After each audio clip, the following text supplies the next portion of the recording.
神器，冥顽不灵，神月真理。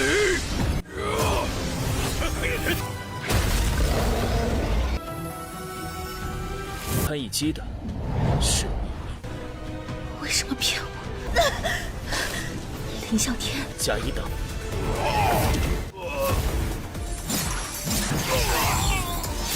我的修为呀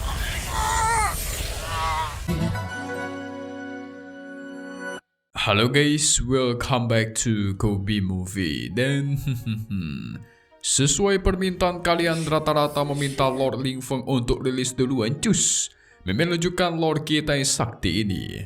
Akhirnya setelah ratusan episode ketemu juga sama si mantan tunangan yang ada di episode pertama guys, Jiman Yao. Tidak disangka bukan kalian?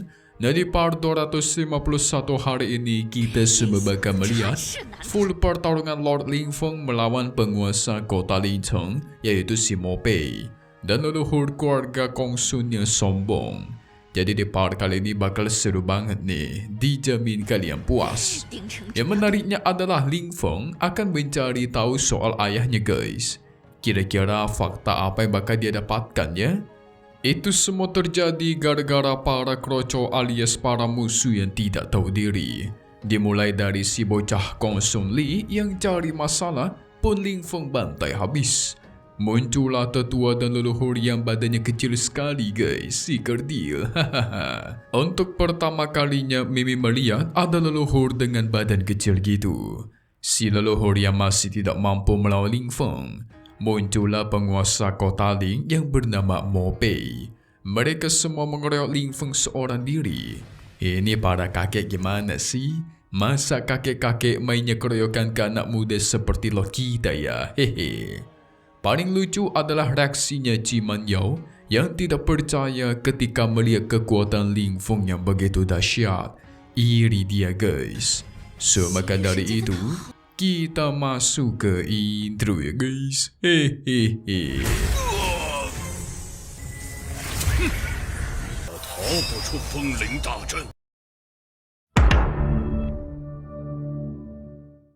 Dengan gabungan kekuatan, Mo Pei melancarkan serangan 3 bola raksasa. Lingfeng mengadunya menggunakan serangan teratai api dan tuar. Auto hancur guys. Belum selesai. 真神器， 冥顽不灵， Kekacauan guntur dipanggil keluar. Satu langit auto menghitam dan dipenuhi oleh petir. Serangan petir pun dilancarkan. Mo Pei berusaha bertahan. Dia menggunakan harta khusus guys. Mengeluarkan sosok tubuh jiwa Dewa Bulan. Semacam jenderal gitulah yang memegang tombak. Serangan Lingfeng berhasil ditekan dan dienyahkan. Merasa sudah menang serangan Lingfeng, mereka pun langsung sombong guys. Meremehkan dirinya karena cuma dirana Hiverspan. Sekuat apapun Lingfeng gak bakal bertahan lama melawan musuh di Void God. Begitulah kata si Mo Pei. Serangan tombak dilancarkan hampir mengenai Lingfeng. 神月真理，不堪一击的依旧不堪一击。 Musuh-musuh keroco kebanyakan bacot. Lord pun kasih tunjuk kekuatan sebenarnya. Naga iblis dikeluarkan, menghancurkan sosok tubuh Dewa Bulan. Mo Pei dan para leluhur yang panik menggabungkan kekuatan mereka untuk bertahan.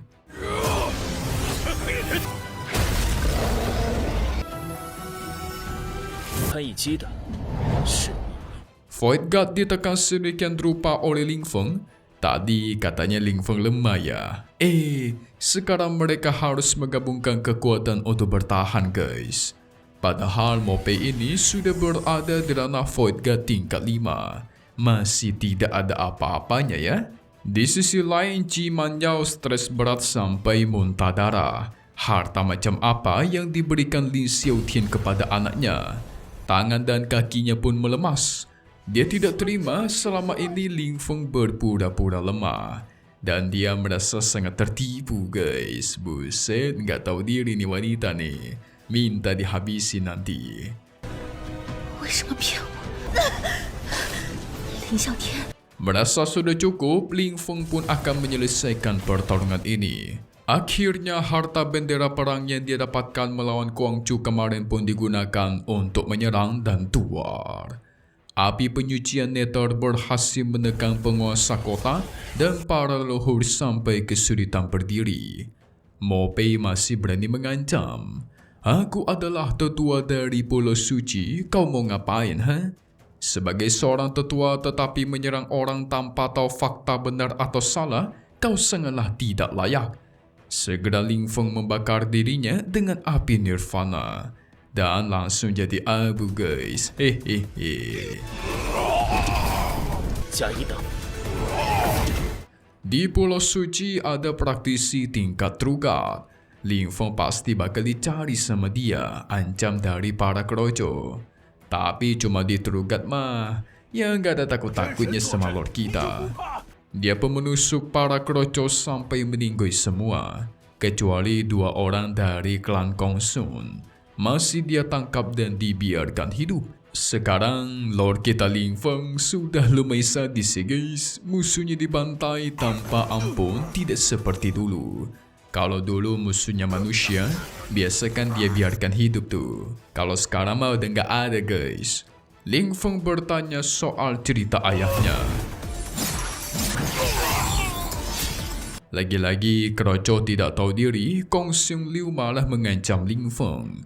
Di klannya ada Void God tingkat 9 dan True God, jadi kau pasti akan dihabisi. Gak perlu banyak omong kosong, langsung Ling Feng bakar di tempat. Langsung dikremasi, guys. Udah gak perlu ritual-ritual, dikremasi biar masuk neraka tuh. Leluhur Kong Sun yang ketakutan pun menceritakan semua sudah terjadi. Dulu ayahnya Ling Feng mendapatkan warisan dunia, dan itu membuat para praktisi di ranah Void God mengejar dirinya untuk membantainya. Tapi semua orang itu berakhir gagal hingga ada satu orang yang menyebarkan berita kalau Lin Xiaotian itu sudah diracuni. Sang leluhur tidak tahu siapakah orang yang menyebarkan berita itu, tapi yang dia tahu, Lin Xiaotian pergi ke jurang matahari untuk mencari buah matahari dengan tujuan menetralkan racun di tubuhnya. Nah, tapi para dewa utama langsung mengirimkan 10 Master Void God untuk menyergap si Lin Xiaotian di jurang matahari. Nah lo. 出林小天中毒的消息，引来各路虚神袭手。 Sialnya para master itu memakai masker dan topeng jadi mukanya tidak bisa dikenali. Leluhur Kong Sun mengaku perang tersebut sudah selesai ketika dia datang. Dan yang dia lihat, banyak praktisi Void God yang meninggoy. Ayahnya Ling Feng masuk ke dalam jurang, guys. Wadidaw, terungkap sudah. Melihat dari bekas perangnya, leluhur Kong Sun menyimpulkan ada keluarga Nankong dari garis keturunan Tianyang, ada juga keluarga Murong dari Gunung Taipai, dan keturunan naga laut bersisi hijau. Untuk sisanya dia tidak tahu lagi. Nah, berarti ketiga klan inilah yang akan Ling Feng cari tahu nanti untuk membalaskan dendam ayahnya, guys. Karena Ling Feng yang masih kurang percaya, dia mencoba membaca isi pikirannya dan melihat. Ternyata memang benar kalau ke-10 master menggunakan masker dan topeng.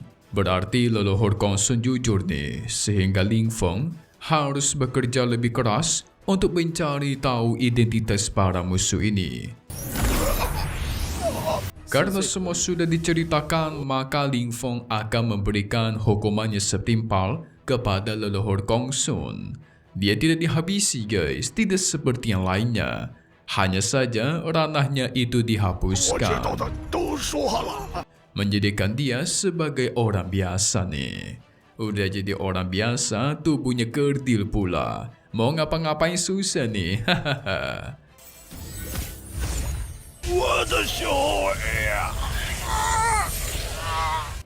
Setelah itu leluhur Kong Sun dibawa menemui yang lain.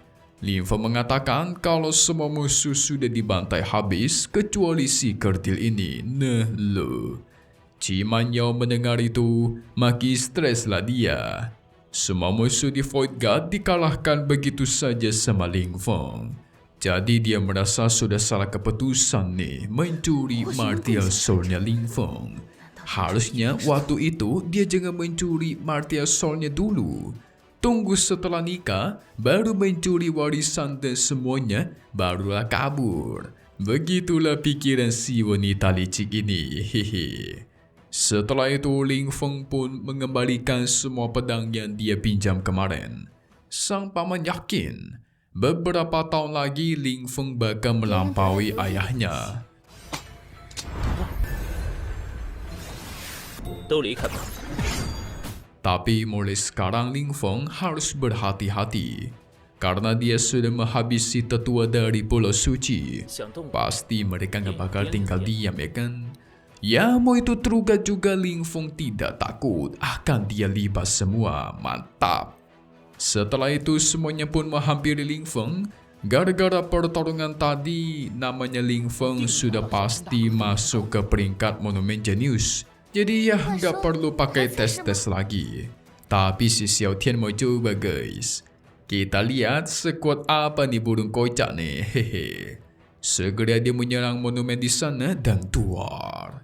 Wah boleh-boleh nih si Xiao Tian mendapatkan peringkat 1 peringkat potensial.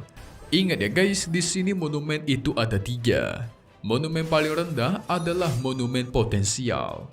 Tetapi bisa mendapatkan peringkat 1 di situ, itu sudah terhitung luar biasa hebat lah. 不错， Jiman Yao hatinya semakin sakit, kepalanya makin pusing. Gimana tidak?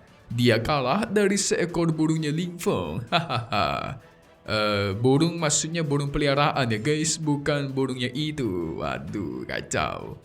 Ling Feng sebenarnya dari awal tahu Jiman Yao menonton pertarungannya. Tapi akan Ling Feng temui nanti. Wah, bakalan seru dong. Singkat cerita, Ling Feng bersantai dengan pamannya. 离开了。 Nah, di sini dia pengen tahu guys, siapakah sebenarnya ibu dia.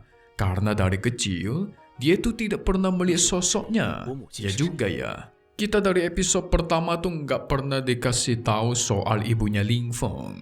Sebenarnya selama ini tidak pernah ada kabar atau berita kalau ayahnya Ling Feng itu pernah menikah. Tapi ada satu orang yang sangat dipercayai oleh ayahnya. Dia merupakan jenius dari klan Xiahou, 不是天骄，夏侯 di mana klan Xiahou merupakan salah satu klan dari 10 klan Dewa Agung. Nama orang tersebut adalah Xiahou Qingyue. Nah, siapakah Xiahou Qingyue ini guys? Apakah dia ibunya Ling Feng ataukah bukan? Langsung saja kita masuk ke bagian spoiler untuk part 252 Wan Jie Tujun yang bakal rilis lagi di hari Sabtu. Udah pada kepo pastikan? Jadi guys, nanti Ling Feng akan menghampiri Jiman Yao. Berani sekali dia. Ling Feng menanyakan kenapa mereka dulu mengkhianatinya. Sang pelayan menjawab dia penuh dengan ketakutan. Dirinya dulu dipaksa oleh seorang senior tua. Si pelayan pun terus meminta ampun.